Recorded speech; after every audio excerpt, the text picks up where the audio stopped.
What's going on, guys? So the topic of today's video is going to be some analysis and information around an acquisition that just happened recently, one that I did post about a few days ago on my LinkedIn account.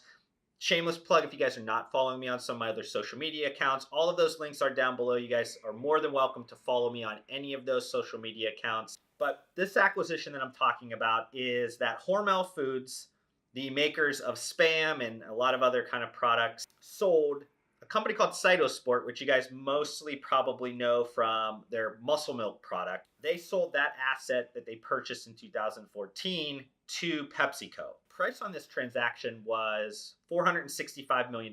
That's how much PepsiCo paid Hormel for the Cytosport asset. And surprising enough, that's only about $15 million more than Hormel Foods paid for Cytosport back in 2014. When Hormel Foods bought Cytosport, it was kind of a little bit of an interesting transaction. Really didn't think they had internal resources or synergies to really extract the most amount of value from that acquisition. But I think when it did happen in 2014, a lot of the better for you, healthier for you acquisitions were just kind of heating up with a lot of these CPG portfolios. And this was kind of looked at as a pivot for a company like Hormel.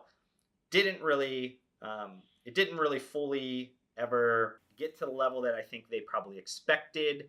From their recent earnings call, Hormel's, they said the Cytosport name did $300 million in revenue for 2018. And they're saying that the operating margins were a little bit lower and their overall portfolio's operating margins of 13%. Through some of the commentary of Hormel's CEO, you could tell that he was kind of saying, hey, we did the best we could with this Cytosport acquisition back in 2014. We did gain a lot of knowledge.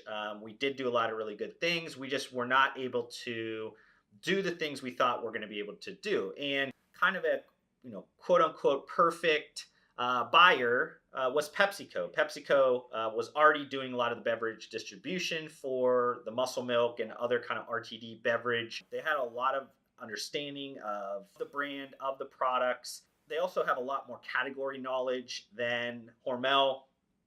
They have some similar brands within their portfolio. They have a lot more synergies. They have a lot more internal capabilities. So this, in theory, could be great for the Cytosport brand. PepsiCo is ushering in a new CEO. This is kind of his first transaction since taking over the reins from Indra Nooyi. So he's kind of trying to make his mark here. This is kind of what he's going to be known for, his first acquisition that he did. So this is an important acquisition for this new CEO. I'm sure he's going to do everything in his power to make sure this gets as much return on investment or capital that he can. And this acquisition just kind of makes sense for PepsiCo at this point. I mean, if you guys are in the beverage industry or not, you guys probably are aware of kind of the chess match that happens between Pepsi and Coke and just kind of the acquisitions. You can also kind of throw Dr. Pepper, your Keurig Dr. Pepper into there. Those are the three kind of players that always need to have certain horses in every single category race. But within the kind of chess match between PepsiCo and Coca-Cola, they're trying to create the best kind of portfolio for these protein-added, healthier for you beverages, make sure they can be the market leader in those areas. So PepsiCo is going to put this Cytosport asset with their Gatorade and a other newly acquired brand, Health Warrior, that happened in October 2018. These are going to be their triple threat that they're going to go against Coca-Cola's Core Power, their own brands, OWYN, and their iconic protein brand. So these three of the Coke portfolio against the three brands of the PepsiCo portfolio are going to be going head to head in all of the areas that you're used to seeing, your food, drug, mass, convenience. And we'll see which one necessarily comes out on top. To me, it's kind of a case of Coca-Cola kind of having a lot more high growth emerging brands to fight against two legacy brands, one emerging brand for PepsiCo. So we'll kind of see what happens with that. Obviously, the devil's in the details of the execution on how they kind of position those within the coolers or in the merchandising sections within those sales channels. But I think an interesting one to consider within Cytosport that could potentially combat some of the growth that's happening with the own side with Coca-Cola is that when Hormel Foods did own Cytosport, they launched a concurrent brand that was plant-based called Evolve. And I've had a few of Evolve's products. I remember when it launched at Expo West. To me, I think they're great product line, and I think from a mass application, they can be great if they're offered more through the distribution scale of PepsiCo. So I think that one's kind of the dark horse of this. I think that if PepsiCo can really segregate that brand off, put it with some brand management teams, sales teams that are really focused on emerging brands, maybe even throw it into one of their incubators, the same one they're putting Health Warrior in there.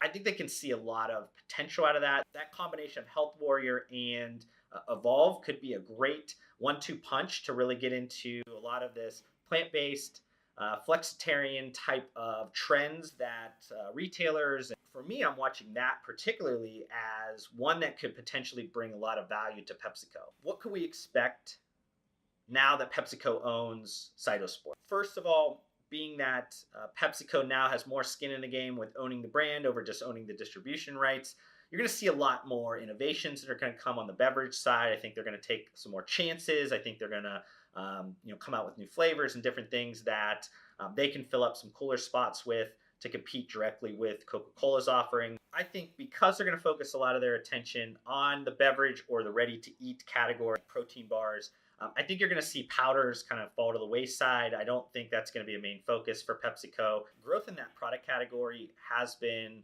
kind of struggling a little bit anyways. I know that Cytosport does have a pretty good stronghold in a lot of different areas, especially collegiate sports. So I don't think it's going to go away, but I just don't think they're going to be really focusing a lot of their attention on it. You're not going to see a ton of growth that's going to happen from those product categories, regardless of innovations or anything like that. I was able to try the Sleeping Giant product. One of their brand management team members, Isaac, sent to me, and I was impressed with it. But regardless of all that, I really just, my take is that they're really not going to focus a lot of that. I don't think that's their core competency anyways. So the extra attention on beverage take away from resources or the availability of growth that's going to happen on the powder side. I think you're also going to see some synergies that are going to happen, natural synergies that are going to happen, obviously all across the board, but particularly on the marketing side, some athlete sponsorships that PepsiCo already kind of has their hands into, also some of the event or stadium placements, things like that. And then finally, I think you're going to see some growth that's going to happen initially from the top line side. I think synergies in terms of costs and inputs and things are going to help drive costs down as well. So I think you're going to see a little bit of margin expansion, some top line growth that's going to happen over the next couple of years. I think that's going to help them speed up their return on capital, their return on investment that they put into this brand. I also think in general, this is a kind of a bolt-on acquisition for PepsiCo.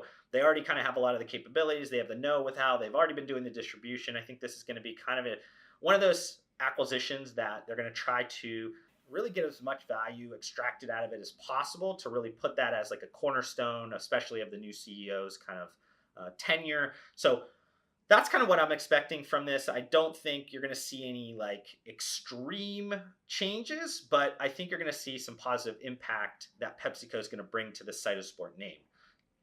So I'm going to end this video here, guys. Hopefully you guys got some value out of this. If you did, hit that thumbs up button. It's just right down below. It takes a few seconds, doesn't cost you anything, but that support helps YouTube understand that you guys got some value out of this, got some entertainment, enjoyment out of this video, and that helps them spread this out to a bunch of different people, helps me get some more subscribers, which is the goal here. Grow the community. I can spread this knowledge to much more people, but just want to thank you guys for your time today on this topic. Hopefully I gave you guys value in return for the time you gave me, and I'll see you guys in the next video.